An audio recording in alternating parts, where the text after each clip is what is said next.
नमस्ते दोस्तों, स्वागत है आप सभी का हमारे इस नए वीडियो में।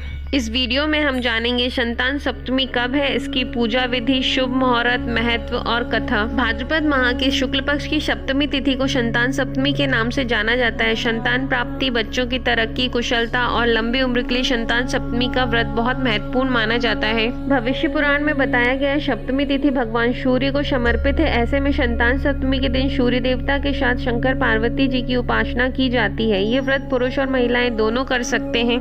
आइए जानते हैं इस साल संतान सप्तमी कब है और इसका मुहूर्त और महत्व। इस साल संतान सप्तमी का व्रत 22 सितंबर को रखा जाएगा। इसे ललिता सप्तमी, अपराजिता सप्तमी, संतान साते, दुबड़ी सप्तमी और मुक्ताभरण सप्तमी के रूप में भी मनाया जाता है। मान्यता है इस दिन देवी ललिता प्रकट हुई थी। इस साल इस दिन से महालक्ष्मी व्रत शुरू हो रहे हैं। आर्थिक तंगी से छुटकारा पाने के लिए महालक्ष्मी व्रत बहुत खास माना जाता है। चलिए अब हम जानते हैं संतान सप्तमी का मुहूर्त। पंचांग के अनुसार भाद्रपद माह के शुक्ल पक्ष की सप्तमी तिथि 21 सितंबर 2023 को दोपहर 2:14 पर शुरू होगी और अगले दिन 22 सितंबर 2023 को दोपहर 1:35 तक समाप्त होगी। ब्रह्म मुहूर्त सुबह 4:35 से सुबह 5:22 तक। अभिजीत मुहूर्त सुबह 11:50 से दोपहर 12:38 तक। गोधूली मुहूर्त शाम 6:18 से शाम 6:42 तक। अमृत काल सुबह 6:47 से सुबह 8:23 तक। अब आगे हम जानते हैं संतान सप्तमी का इतना महत्व क्यों है। पौराणिक मान्यताओं के अनुसार संतान सप्तमी अपने नाम स्वरूप निसंतान दंपति को संतान सुख प्राप्त करने के लिए होता है। इस व्रत के प्रभाव से महिलाओं की शूनी गोद जल्द भर जाती है। वहीं जिन महिलाओं के बच्चे हैं वह ये व्रत संतान के अच्छे स्वास्थ्य, बुद्धि, लंबे जीवन के लिए रखते हैं। कहते हैं जिन स्त्रियों का बार बार गर्भपात हो जाता है उन्हें यह व्रत जरूर करना चाहिए। इससे उनके पिछले और वर्तमान जन्म के पाप नष्ट हो जाते हैं और स्वस्थ संतान दंपति का वरदान मिलता है।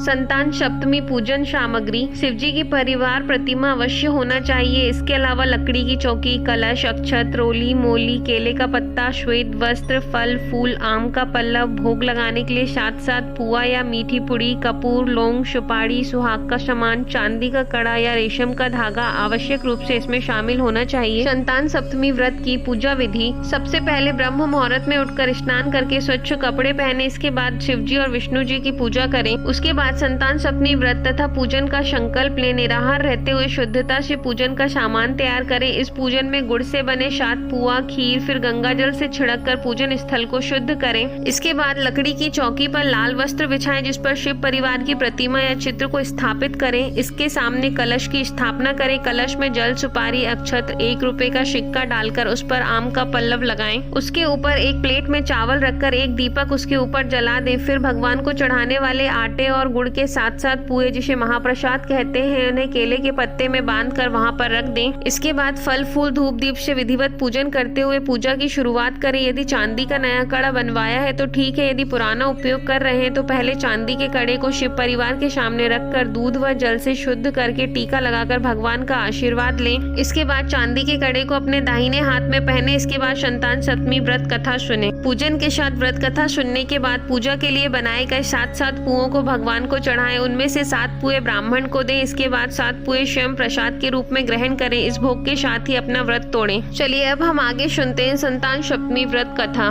कथा के अनुसार प्राचीन काल में नहुष अयोध्यापुरी का एक प्रतापी राजा था। उस राजा की पत्नी का नाम चंद्रमुखी था। उसके राज्य में ही विष्णुदत्त नामक एक ब्राह्मण रहा करता था जिसकी पत्नी का नाम रूपवती था। रानी चंद्रमुखी और रूपवती में बहुत गहरा प्रेम था। एक दिन वह दोनों सरयू में स्नान करने गई जहाँ दूसरी स्त्रियां भी स्नान कर रही थीं। उन स्त्रियों द्वारा वहीं पर पार्वती शिव की प्रतिमा बनाकर विधि पूर्वक उनका पूजन किया। तब रानी चंद्रमुखी और रूपवती ने उन स्त्रियों से पूजन का नाम तथा विधि के बारे में पूछा। तब एक स्त्री ने बताया कि यह संतान देने वाला व्रत होता है। इस व्रत के बारे में सुनकर रानी चंद्रमुखी और रूपवती ने भी इस व्रत को करने का संकल्प लिया और शिवजी के नाम का डोरा बांध लिया। परंतु घर पहुंचने पर वह अपने संकल्प के बारे में भूल गई, जिसके कारण मृत्यु के बाद रानी बानरी और ब्राह्मणी मुर्गी की योनि में पैदा हुई। कालांतर में दोनों पशु योनि छोड़कर दोबारा मनुष्य योनि में आई। चंद्रमुखी मथुरा के राजा पृथ्वीनाथ की रानी बनी। वहीं रूपवती ने फिर एक ब्राह्मण के घर जन्म लिया। इस जन्म में ईश्वरी नाम से रानी और भूषणा नाम से ब्राह्मण ब्राह्मणी जानी जाती थी। भूषणा का विवाह राजपुरोहित अग्निमुखी के साथ हुआ। उन दोनों में इस जन्म में भी बहुत प्रेम हो गया। पूर्व जन्म में व्रत भूलने की वजह से इस जन्म में भी रानी की कोई संतान नहीं हुई, जबकि भूषणा ने व्रत को अब भी याद रखा हुआ था, जिसके कारण भूषणा ने सुंदर और स्वस्थ 8 पुत्रों को जन्म दिया। संतान नहीं होने से दुखी रानी ईश्वरी से एक दिन भूषणा मिलने के लिए गई। इस पर रानी के मन में भूषणा को लेकर ईर्ष्या पैदा हो गई और उसने भूषणा के बच्चों को मारने का प्रयास किया, परंतु वह बालकों का बाल भी बाका नहीं कर पाई। इस पर उसने भूषणा को बुलाकर सारी बात बताई और फिर माफी मांगी और उससे पूछा कि आखिर तुम्हारे बच्चे मरे क्यों नहीं। भूषणा ने उसे पूर्व जन्म की बात याद करवाई और साथ ही ये भी कहा कि उसी व्रत के प्रभाव से मेरे पुत्रों को आप चाहकर भी न मार सकी। भूषणा के मुख से सारी बात जानने के बाद रानी ईश्वरी ने भी संतान सुख देने वाला यह व्रत विधि पूर्वक किया। तब इस व्रत के प्रभाव से रानी गर्भवती हुई और उन्होंने एक सुंदर बालक को जन्म दिया। उसी समय से यह व्रत